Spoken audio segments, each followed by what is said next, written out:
Okay, good morning, everybody. I'd like to welcome you all to the Daily Energy Markets podcast. It is Friday, March 28th. Here, with me sitting in the Gulf and Daniel as well. We are about to go into the Eid break in the Muslim world, at least. So, wishing everybody a happy Eid for those who celebrate in a couple of days. I'm delighted today to be joined by Victor Yang, Senior Analyst at JLC Network Technology, Max Torres, Exploration Vice President at PetroTal, and Daniel Rahmat, Senior Energy Security Consultant, Iran. Thanks, gentlemen, for joining us. Victor, good morning, good afternoon to you in China there. I wanted to get a sense from you on, there's been a few headlines coming out with President Xi, allowing IPOs for business, again, opening that channel with that business having dropped tens of billions of dollars in the last 2 years with restrictions on that. And also we have a headline on our bulletin, inviting more investment into China. So again, we're open for business. Give us a sense of where, ahead of the second quarter now in China, the economic sentiment is. Is it better than it was this time last year? Yes, well, I would say it's better than the second half of last year. But actually, in the first quarter last year, it opened quite strongly too, because of kind of strong expectation.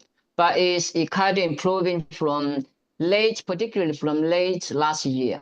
Yes, because of the stimulus programs. Well, and now we had this subsidy for home appliances, and has been expanded this year. So this consumption has actually grown quite significantly since the second quarter of last year. And the government is now working to, boost consumption too in 2025 with some kind of raising the deficit rate of the local government. And actually a lot of private companies cannot get their payments from the local government. Private companies, so they kind of have financial problems. So the government is now addressing this problem and trying to raise the deficit rate of the local governments to help with this problem. So we are expecting this to be more effective. Okay, and I'll come back to you, Victor, what that means for industrial demand, even where that's going in terms of oil demand into the country.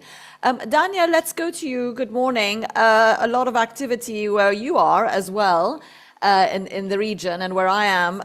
More attacks by the US in Yemen on the Houthis. That's certainly been ramped up in the last week, hasn't it? Reports of military buildups elsewhere of US weaponry and all sorts of things. What are we expecting in terms of how much this could be escalated? Is it just more of the same skirmishes as we saw last year, which didn't move the oil price and didn't threaten oil supplies, or should we be expecting that we might be in for a different scenario? Hello, Diala, and hello, all the colleagues, and hello, everybody around the globe. Yes, this is something very serious. And I think the recent activities in the region, including the recent American, military, still we can't call it campaign, but sort of mobilization and transfer of troops, bombers to Diego Garcia in the Indian Ocean. Also, a lot of news from the US military coming to the region should be considered serious. I think, Donald Trump is trying to send a message to Iran, and this military presence in the region reflects that he just wants to send a message of proof to Iran that you will either come to the negotiations table with me, or you will face my military action against your energy and, more importantly, nuclear infrastructure, enrichment facilities, power plants, and other infrastructure. Is Iran budging on that at all, do you feel? Is that strategy working? Actually, there are debates here. Mostly the reformists are emphasizing that we should go and do sort of negotiations, and in every negotiation there are threats and there are opportunities. And the reformists say that we should be confident enough to go to the negotiations table.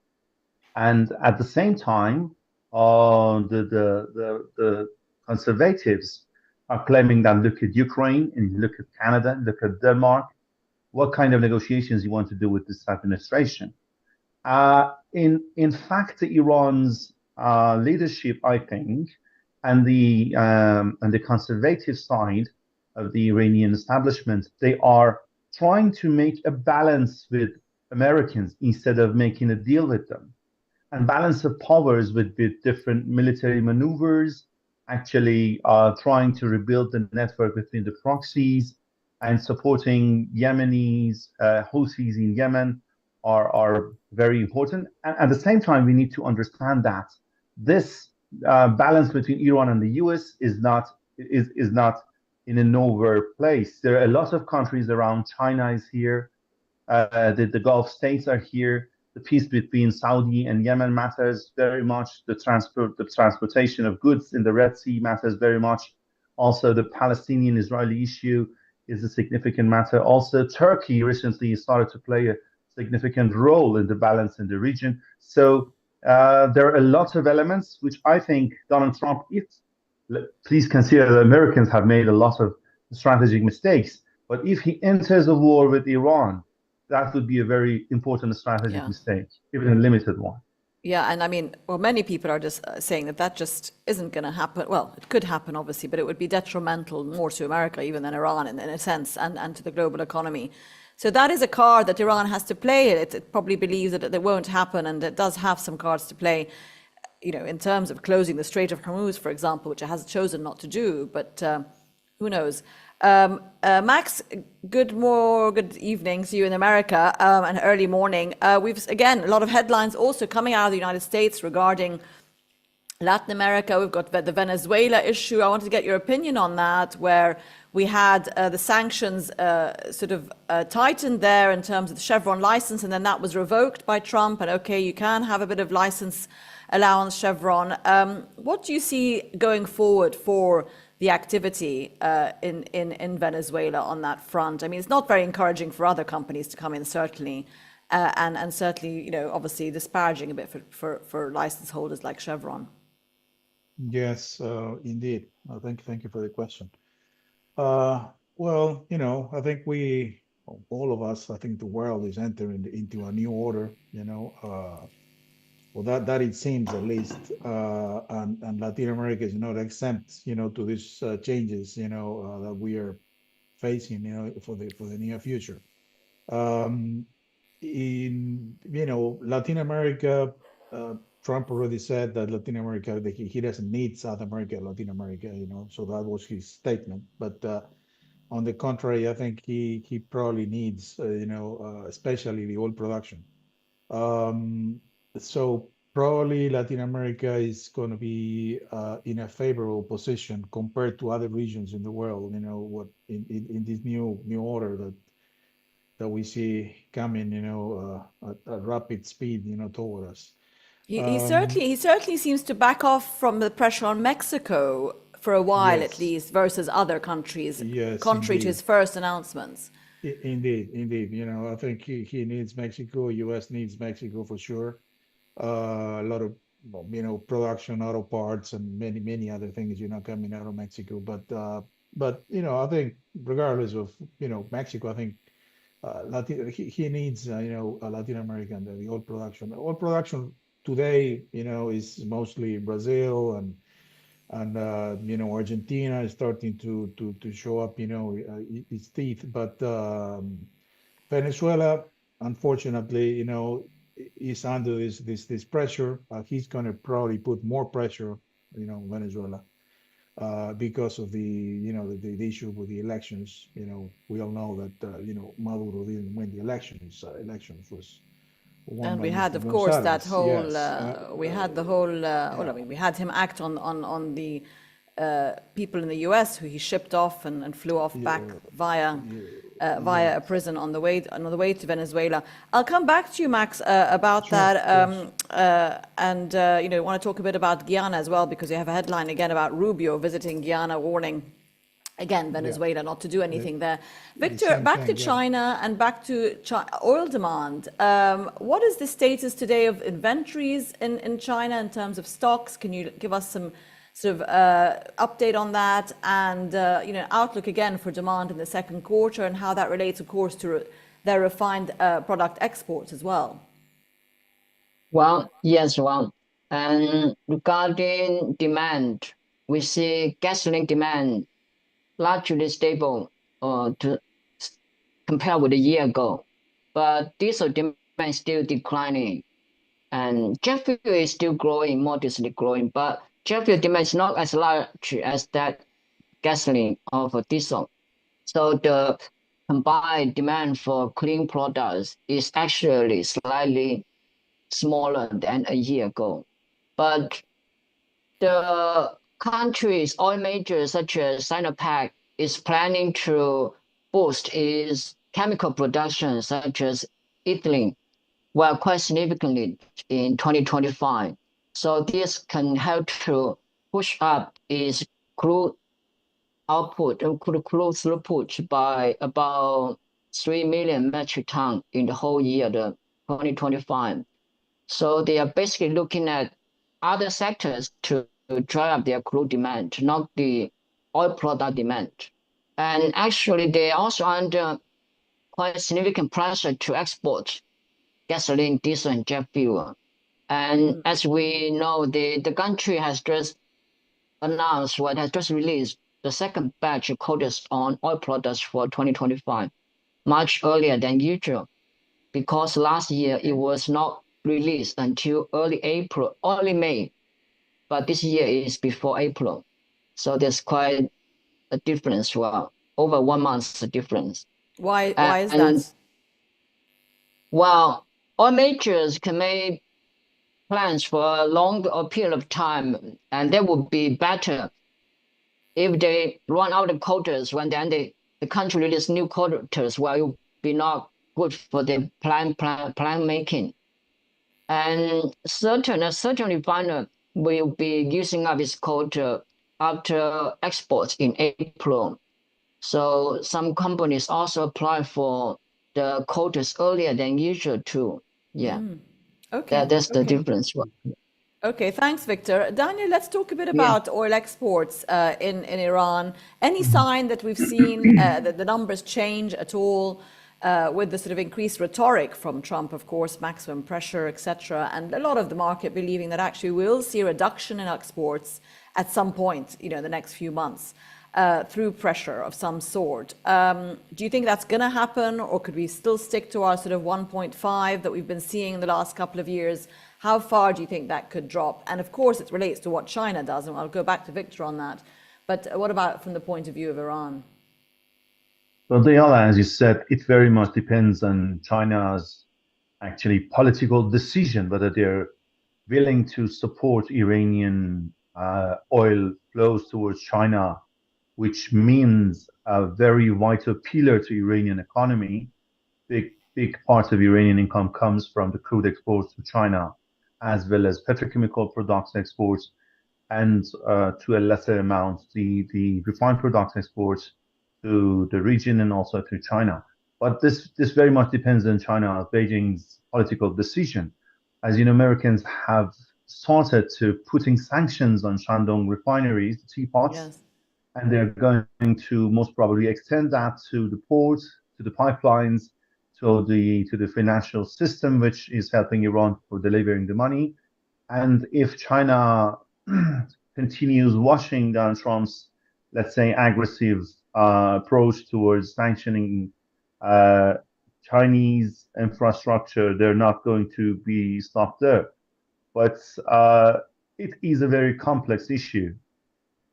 Does it worse for China to enter a sort of trade or sanctions war with Americans for supporting its ally in West Asia, or let's say we should wait and see?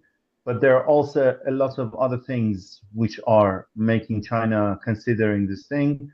Iran's oil flows towards China is a part of, it is said to be part of the Iranian-Saudi rapprochement, which was brokered by China, that would secure the flows of oil from the Gulf to the Chinese refineries, and that would very much impact the Chinese energy security. So all these developments in the region would very much impact the policies of Beijing in regards to the American sanctions on Iranian crude. We know that, let's say, 90-something% of Iranian crude goes to Shandong, and Shandong has already issued an order to prevent the sanctioned tankers to enter its ports. But there, in regards to the Iranian affiliated tankers which are carrying Iranian crude, that order was not implemented yet, or was not implemented fully.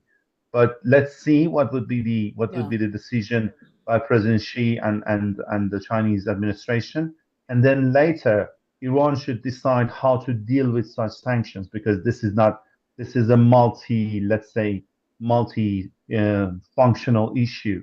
So Iran will consider the way to bypass the sanctions. But there were some rumors, there were some statements from Iraqi oil administration, oil authorities, that one Iranian tanker was actually controlled and seized, not seized, but controlled by American military in the Persian Gulf, where they found Iraqi documents for Iranian oil. So later Iranian officials rejected such a military activity. But if Americans enter such a phase, actually stopping Iranian tankers, Iran would definitely has no other way than entering a sort of harsh military reaction to that, because that would be the end of Iranian exports, not only oil exports, but also every export from Iran. Okay. Thanks, Daniel. Max, I mean, of course, from the US perspective, Donald Trump, contradictory as always, wants oil prices to remain lowish, under control, of course, wanting oil to continue flowing, and perhaps that's why he hasn't rushed to sort of block, let's say, Iranian exports yet. He has hopes that he's going to, somehow achieve a ceasefire, and we're going to see more Russian oil on the market. I mean, that's another thing that's been put out there. But of course, there's US production as well, and then there's the other non-OPEC production in Guyana, Brazil. What's the sort of Guyana, Brazil scenario, US scenario looking in terms of the volumes that we should expect to see this year? Brazil disappointed last year. Guyana has had a sort of, I suppose, a steady trajectory, but on the non-OPEC supply outlook for the year ahead from the second quarter, we are getting rumors in the market, or murmurs, that there could be tight supply actually at the end of the day, because there's a lot of uncertainty out there. No, I agree. I think there's, a very dynamic situation. I think we are facing probably recession, talking about recession here in the US, most likely Europe, they're going to enter, in some kind of recession. I mean, we're going to see probably less demand on one hand, and that probably could affect the prices if we see, a weak demand. China is also, facing, some issues with demand and growth. On the other hand, we see the US steady, production, 13 million barrels, or close to 13 million barrels. And on the Latin American front, Brazil, trying to achieve the 4 million barrels per day, and Guyana, 700,000, with, as you said, very steady plans to reach 1.3, 1.5, in 2030.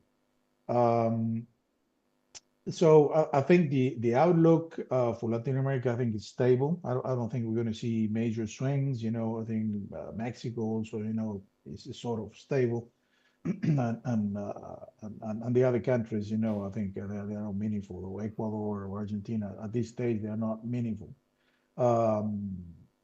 We're going to see some increased production in Argentina on the Vaca Muerta gas front, but it's just going to be mainly gas, for exports, LNG. It's going to be probably competing with the US LNG.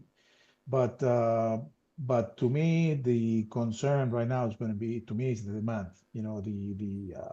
The threat, that the countries could enter in some kind of, quote unquote recession, lack of growth, lack of demand because of the tariffs and the sanctions and and everything else that we are seeing around the world, as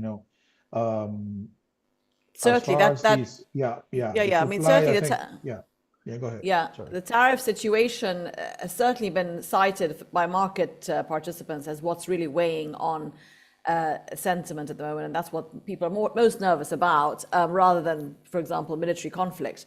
Thanks, Max. Victor, I mean, just want to go to you a bit on the China imports of Iranian crude, get your perspective on that. We've had obviously the Shandong scenario development the last 2-3 weeks. Now we have the threat on teapot refineries.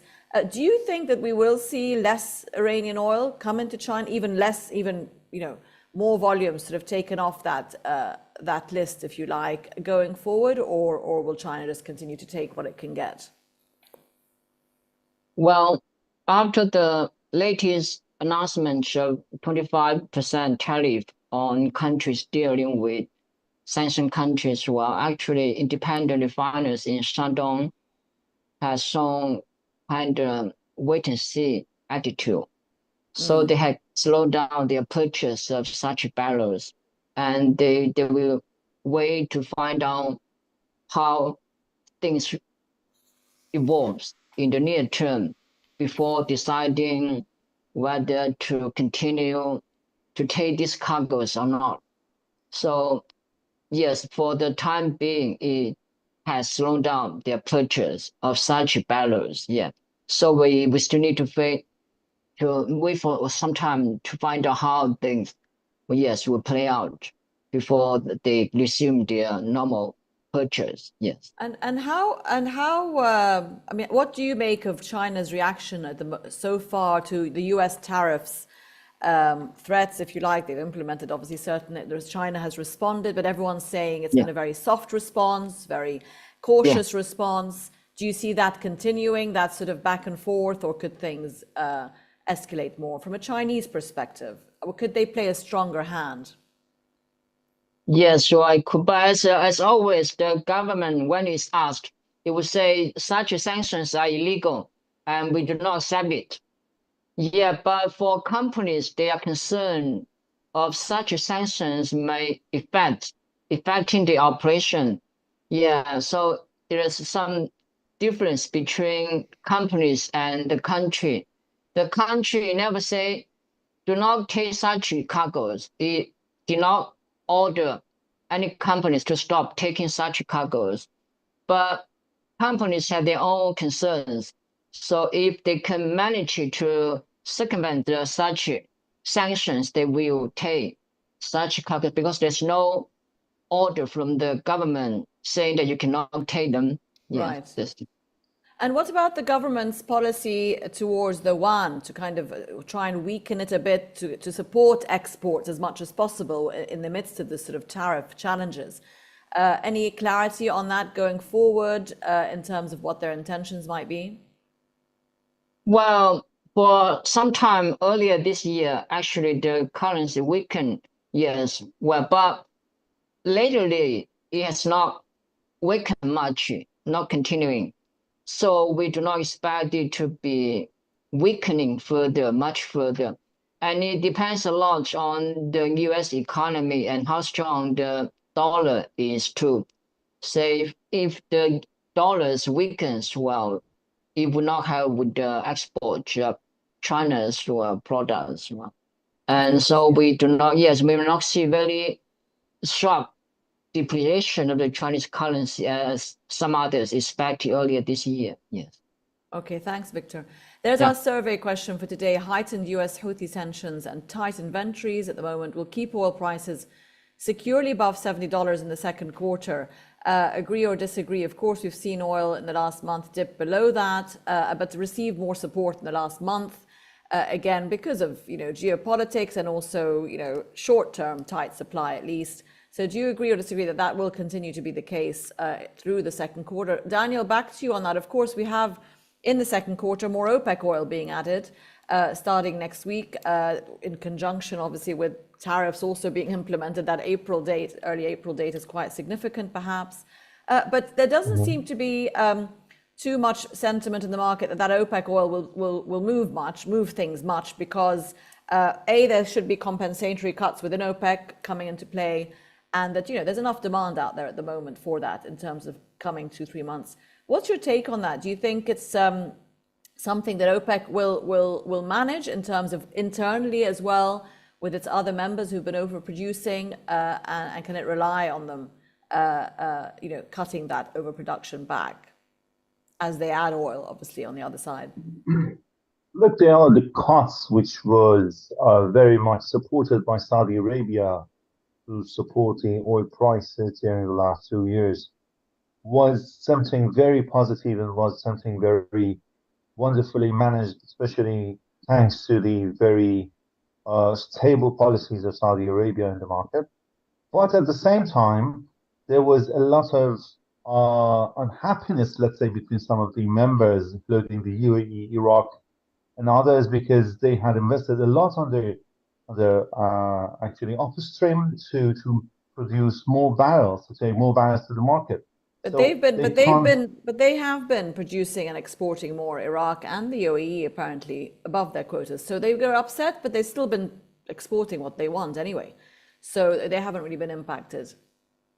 Right, but at the same time, look, there are countries like Brazil, Guyana, also other countries like Kazakhstan and Azerbaijan sending big numbers of barrels to the market, which was somehow made all the OPEC members very much concerned. And we all know that when the reason that Russians are not producing more is that they can't sell that. So all these OPEC members were also not only were upset by not making enough money out of their upstream investments, but also they were concerned about losing the market share to these new players, especially Brazil and South American oil producers. So they are always eager to produce more if it doesn't actually make difficulties for their prices and damage their prices. So and there are also at the same time, let's say, hopes between some OPEC members that Iranian exports to China would be cut. Maybe some hope it would be cut by 500,000 barrels, some even hope for more cut. Yeah. So there is still sentiments in the market showing that at the same time, the OPEC members are producing more. There would be actually production decline in the Iranian side, which makes room for other OPEC members' barrels in the market. Okay, thanks, Daniel. Yeah, that's what's sort of, I suppose, lent some support. Some of that sort of sanctions are coming, and that will lend support while OPEC releases volumes. Daniel, just before I go to Max for closing comments, just to stick with you very quickly, I wanted to ask you about what your view was on the sort of Iran-Saudi relationship at the moment. I mean, given what we've seen in the last few months, and what we're seeing in the region, heightened tensions, the Houthi situation, very little being said out of the Gulf, other Gulf states on that, and yet Saudi's been hosting, obviously, peace talks on the Ukraine issue. But where do you think that stands at the moment? The sort of rapprochement that we'd seen ahead of October the 7th, a year and a half ago. Where do you see the future of Saudi-Iran relations this year taking shape? I mean, do we have anything behind the scenes that we're not aware of? Sorry. Look, yeah, through an Iranian lens, let me tell you. Apart from Syria, which is not anymore as an important case between the two countries, Iran and Saudi almost, let's say, are in the same position in most of the regional issues. The main problem between the two countries was Yemen, which there is a peace, let's say, ceasefire between Saudi and Yemen at the moment, which both countries hope to hold this ceasefire. At the time, I think, against the last Trump administration, where Saudi Arabia was very much against Iran, I think at this moment Saudi Arabia, to some extent, is for Iran, is for peace, and is for stability in the region. So Iran very much appreciates that position of the Saudi Arabia, but still the situation in the region is very volatile. If Americans' bombardment on Houthis goes more than a certain extent, I don't believe that South Yemenis would just watch the situation. They will start advancing in the territories of the Houthis, and that would cause tensions between Iran, UAE, and Saudi Arabia. And I think Saudi Arabia and the UAE very much hesitate entering the conflict in Yemen, but that is what I think Americans want. They're pushing the South Yemenis to enter the northern part, and that would cause tensions. Iran, let's say, honestly, frankly speaking, Iran does not remain calm against an American full bombardment over its infrastructure, and the closest targets would be the oil infrastructure in the region. But that would be the last day of the system. Iran will not, Iran will not remain calm. If I'm going to die, I will kill you all. So, but this policy would be for the last moment. So far, I understand the situation between Iran and the Gulf states is very good. And Iran really hopes that Saudi Arabia, considering its increasing role in the global diplomacy, would help somehow broker sort of negotiations if something happens between Iran and America. And as you know, Iran today sent its message to Americans through Oman. So its neighbors for Iran are very valuable. Through Oman? Yes. Yeah. Okay. Well, that's interesting. All right. Well, thank you. Sorry, we have run out of time there. Thank you to Max and Victor and Daniel. There's the result for now of our survey question. Quite close. 55%. Yes, agree that we will have sort of prices a bit stronger in the next quarter than we've had in the last couple of months. We wait to see what happens. Obviously, a significant period ahead. Thanks so much, gentlemen, and have a good weekend. And again, happy Eid to all those who celebrate. Thank you. All the best. Okay, true. Happy Eid. Bye-bye. Yeah, Daniel, Max. Thank you so much. Bye. Bye. Bye. Bye.